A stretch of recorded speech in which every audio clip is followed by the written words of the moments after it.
Hi, this is Chuck Trice, and this is Investment Tuesday. And today I'm going to talk about the annual property operating data sheet and some of the problems that I see when we try to measure an investment. And so we really need to be accurate when we measure an investment that we're trying to sell. So, let's get right to it.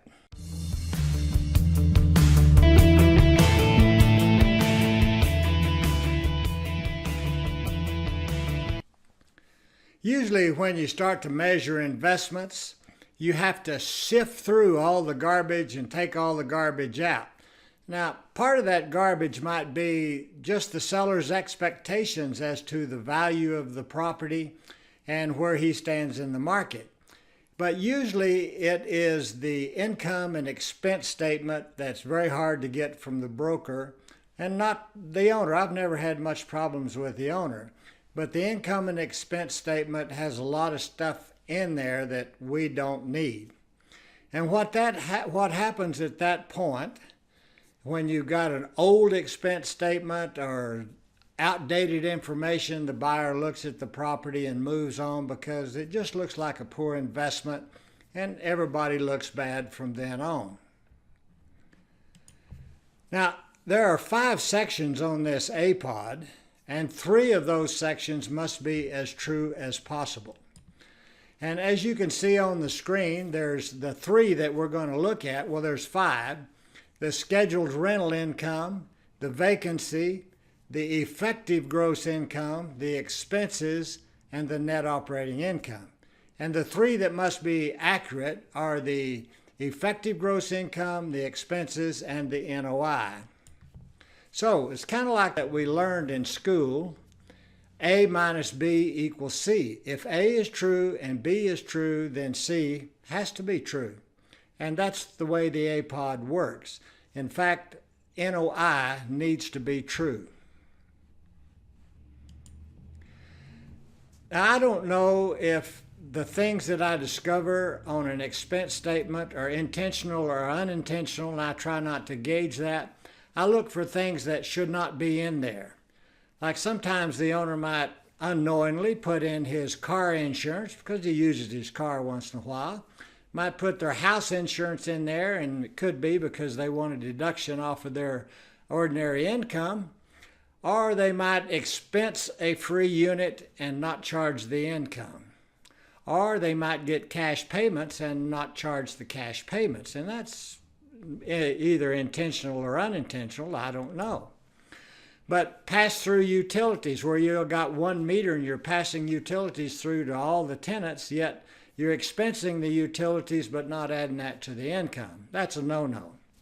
And then there's concessions and offsets and rebates and tenant improvements. But probably one of my favorites is management fees. And I hear this more often than anything. Oh, I do that myself. I don't need to hire a manager. They get 10%. But you're going to have to hire a manager, or you may not hire a manager, but you have to charge that 10% because that's the only way this analysis is going to work. So, maintenance versus capital improvements. There are things that are maintenance items and things that are capital improvements. Capital improvements should not be in the expense statement if you're going to measure the property. And vacancy factor, well, that's always a fun one. My units have been full 100% of the time. I never have a vacancy. Well, I can guarantee you that 100% all the time for the last 5 years, you have not got all your money. And the banks are going to require a vacancy factor, and the appraisers, and the new buyer. They want to know what would happen if there's a vacancy factor. So it needs to be in there, just like management fees. And then I've heard this before. This is part of the garbage. And that's potential income, or nowadays the big term is upside. Oh yeah, you can raise the rents. Well, you know, the rents are way low. I just didn't want to raise them because they're friends of mine. Well, I was going to make the tenant pay everything, but, you know, they just couldn't do it. They were struggling. Well, you know, if you went in and remodeled this place, you could raise the rent. I had one broker say, you know, if you just paid cash, you'd make a profit. And that's some of the garbage that is some of the garbage that you will find in the expense statements. Well, I've heard that before. Selling potential. You should not be selling potential at this stage in the game. You should be measuring the property as it stands, because that's what you're purchasing. You're purchasing an investment. You're not purchasing potential income later down the road. Most of the times you're not. So you're not selling, you're not purchasing upside, and you're not purchasing potential. You're measuring the property to see what you can sell it for. People that try to sell potential, it just falls on deaf ears most of the time. Now, here are some of my favorites, added to the other favorites. And these are local broker quotes. Why, Chuck, just take the market rent and multiply it times the number of units, and I guarantee you this thing makes a buttload of money. Now, I got that response when I called the broker up and I asked for the income and expenses. No contract, I just asked for them and told him I'd sign the non-disclosure, but I needed that income and expenses. Well, I'd just multiply it times the rent. And the gross cap rate, and this was actually an MLS. Well, Chuck, just take the gross income and divide it by the price and you'll get a really good cap rate. I wonder what other people think about that. So, go through the garbage, take it all out. You want the property to stand on its own merits. Actual income and expenses, that's a true start. I think the APOD is the most important document in the investment measuring process, because we're measuring the investment. We want to see what it actually does before we do anything to it. And I've circled the things on the APOD that are important. You'll see the three that have to be true are your APOD or your investment analysis is just garbage. The true or the not so true. Effective gross and expenses must be true. A poor APOD causes the whole deal to be inaccurate, and it's just worthless. It's not hardly even worth looking at. Now the seller says, I want $1,495,000. The broker says, now what do I do? He wants me to go out and sell this property. Well, it starts with the APOD. You may sell it for $1,495,000, but you want to know if this property will actually support $1,495,000. And that's why you start with the APOD. And you use the seller's figures. You don't use projections. You don't use upside. You're measuring the investment, and you get the seller's tax returns, their Schedule Cs, or something from their CPA. And then after I take out all the garbage and I get the NOI down to where I think it is correct, then I do an APOD reconstruction. I add things in like CPAs and lawyer fees, and I may bump the management up, and I may bump the expenses up, and I may bump up the utilities and things like that. And I may take out real high office expenses, and I may look at wages and salaries, and I take out all the owner's benefits, take out car insurance and house insurance and things that's going to alter my NOI to where it's not true. And basically, this investment has to stand on its own 2 feet. So effective gross must be true. You can look at vacancy and there may be a reason why it's high. But I can tell you from experience that few sellers intentionally leave money on the table. They just don't do that. So NOI is very critical to about every player in the deal. The lender will not even fund a loan if the NOI is not correct. If you can't service any debt, you won't get a loan, or your debt coverage ratio will be so high, or your loan to value will be real high, and you'll have a bigger down payment.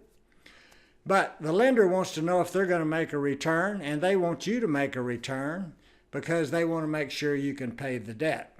So net operating income is all you have left to work with. There's nothing else left. Nobody's going to send you a check. So it's NOI. That's what you have to work with. NOI is critical and it affects everything. So, at the end of the day, which is the end of the APOD, investors want to know what's left over. Did I make any money?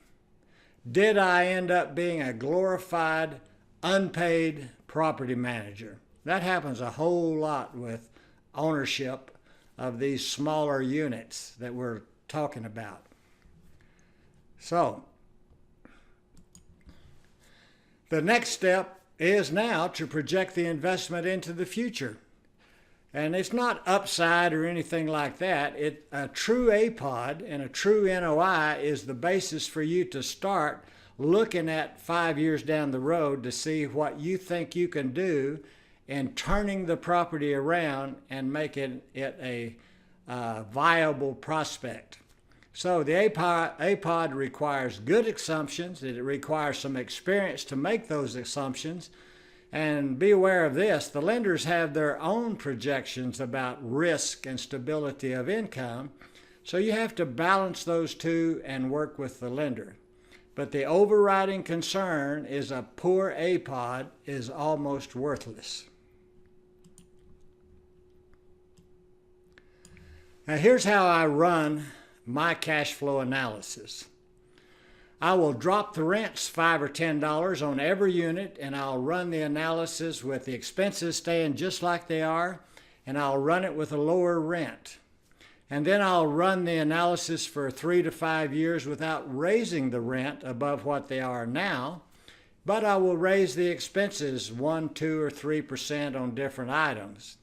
And so when I run all these expenses and the income, the different scenarios, I can see what would happen if my rent drops because of the economy, or what would happen if expenses start to rise and I can't raise rent.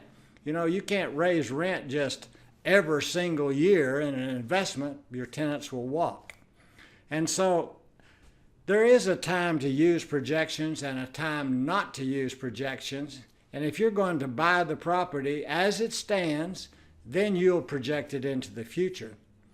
I always want brokers to let me make the decision on upside and potential. You can furnish me with what you think it will be, but I'm going to tear that apart just like I tear apart the income and expenses when the seller gives it to me, because we are measuring the investment.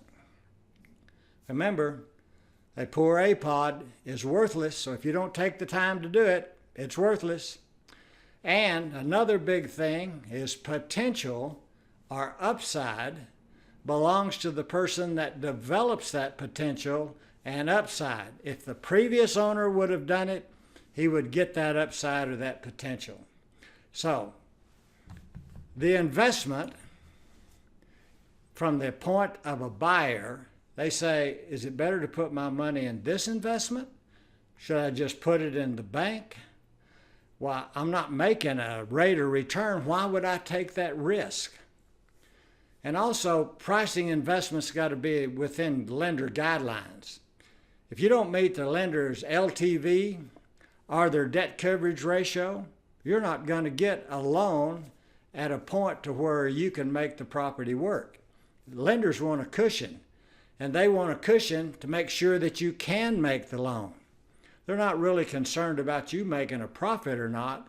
They are concerned about the return of their investment and the return on their investment, and they want to make sure that you can make the payments. So measuring the investment is definitely about risk and rewards, and it really is about the money. So measure carefully because your profit depends on it.